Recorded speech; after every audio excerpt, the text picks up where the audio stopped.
Again, and we're going to talk about combos with Ermac because I think he has one of the most complex combo theories or combo constructions in Mortal Kombat 1. I've made a brief video talking about a simple B&B route that you can use in basically every situation, which is this.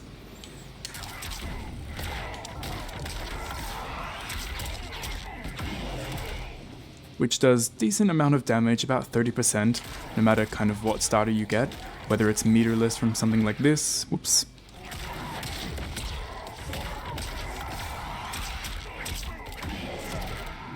or you spend bar for the teleport, you always get around 30%, so it's a pretty good way of extending your combos. But that is just one example, and if you only do that, then you're missing out on a lot of ways that you might not be aware that Ermac can extend his combos. So in this video, we're going to quickly talk about all the ways that Ermac can extend his combos, just so you're aware, and when you go into the lab, you can do your thing.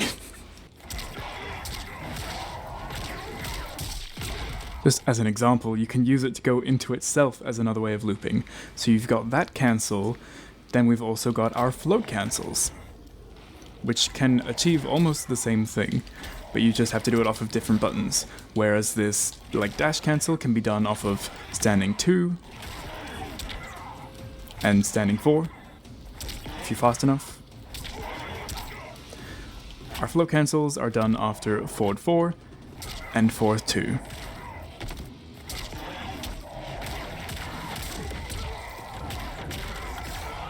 But as you can see here, even if I use them both in a combo, my combo at the end there was a little bit neutered, and that's kind of annoyingly due to the fact that you can only do one dash cancel in a combo. And unfortunately that includes this dash cancel and this dash cancel, which we'll go into now, which kind of sucks, because I think this one is a lot more valuable. So this is something I imagine you're going to be using in every Ermac combo, because this special move can be used against grounded opponents, it can be used against aerial opponents,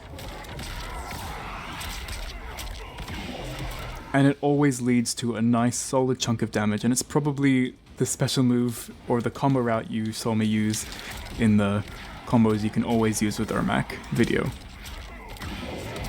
Because it's really good, you can use it after basically any launcher to get something like this going. It's just very consistent, so I think it's far more worthwhile to save your dash cancel for that move rather than this move, unfortunately. But just keep in mind that there could be some swag combos that use that cancel. Now, while we're talking about this move, we saw how it can be used generally in combos like this, where you just dash up afterwards and, get some buttons. But if you're quick enough, against a grounded opponent, you can actually dash up and get jump attacks. So you can get a string like that, or you can even go in for your damaging 2 strings, or get something like this. I'm not sure what's optimal, but there is a higher chance that just dashing straight into your aerial attacks is going to be a damaging way of getting meterless combos. And when we get in the air, we're certainly not short of launchers. We've got 1-4, 1-2-3, and 1-2-2 as well. They all achieve a similar thing, they'll bounce the opponent, do a decent chunk of damage. The only one that's kind of different is 1-4, because it leaves the opponent really close to you as they bounce, and it's only 2 hits, so it'll use up less of your gravity scaling. So perhaps in longer combos that's one you want to be using, especially if you want to stay close to the opponent. So, if you're counting so far, the amount of combo extenders we have is this cancel, float cancels, either from 4-4 or this.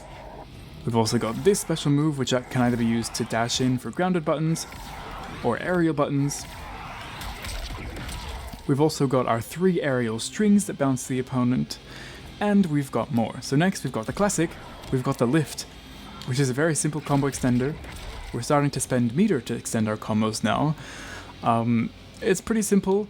I don't recommend using it unless you're doing a super extended combo, because the next combo extender we're going to go over, the teleport, I think is more useful. The teleport leaves you in great range to go for this kind of routage, which in my experience just generally leads to more damage, whereas this, I suppose it could, but for some reason, just no matter what I practice, it never seems to lead to more damage. But you have a lot more time. Like, they get held there for so long, so if you have a Cameo, you want to set up something like a Frost Orb or something that is slow, like we saw Mavado in the trailer, this would be a perfect time to do that. So you can set up this, go for whatever Cameo thing you want, and I'm sure there is good potential for using that. But it's probably something you use up after you've extended your combo like this, and you're just using it as an extra extension at the end.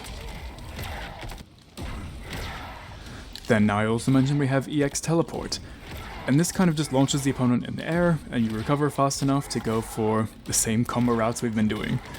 So depending on, how much gravity, if the opponent was already airborne or if they're on the ground, you'll go for a combo kind of like this, or you could go for a combo that's a little bit more like this. Instead of the back 2-4, you just go for a standing 4, but this always generally leads to good damage, so if I'm spending meter, I always spend it on the teleport, at least as of now. Then for a bit of an expensive option, we also have our enhanced aerial projectile, which is a full screen low that can just lead into a full combo. You can easily walk in and get a full combo, which is pretty cool. It's a bit expensive, but if you know you're in a situation where you can catch the opponent, like see someone doing something slow, like a rain projectile or something, you can trade, you may as well go for this, because you'll get a full combo and you might be able to kill them for it. It's pretty cool. It can also be used up as mix after stuff like this, which is kind of cool, or after jump-ins, where they might expect you to go for overhead, but you can go overhead low. And then after even all those metered options, the easiest option is just going to be his meterless strings. He has a few strings that let you just go into combos. So the main culprit is going to be 2-1-2, because this is a great string. Both of the follow-ups can lead to combos, so see, like, I can just do 2-1, and it easily just lets me dash in and go for whatever I want. Or the 2-1-2 also recovers fast enough that I can just do whatever buttons I want on the floor. Get easy extensions like that, and also all the hits are cancelable, so I can go for whatever kind of metered extensions or float cancels I feel like, if there ends up being a more optimal route using them. But it's a very, very versatile string that can be used in almost any way, whether it's cancelled, whether it's not cancelled. It's pretty cool. Also, back 2-4 can be used as a meterless extender, since it does bounce the opponent, so you can do kind of stuff like this potentially, and then go into a lift or whatnot. And then I think I missed this one from earlier, but we also have, not only can this be used as like a cancel in your combos to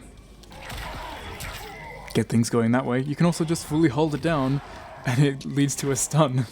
That, similar to Rain's projectile, they just crumple to the ground, and if you do the enhanced version, you can get it pretty easily. So, if you were counting, that is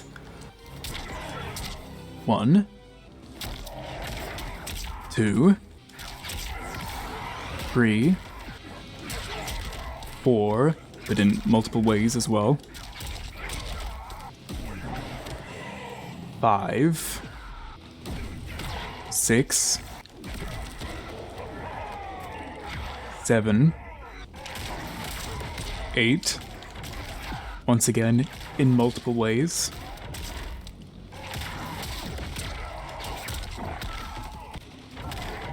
9,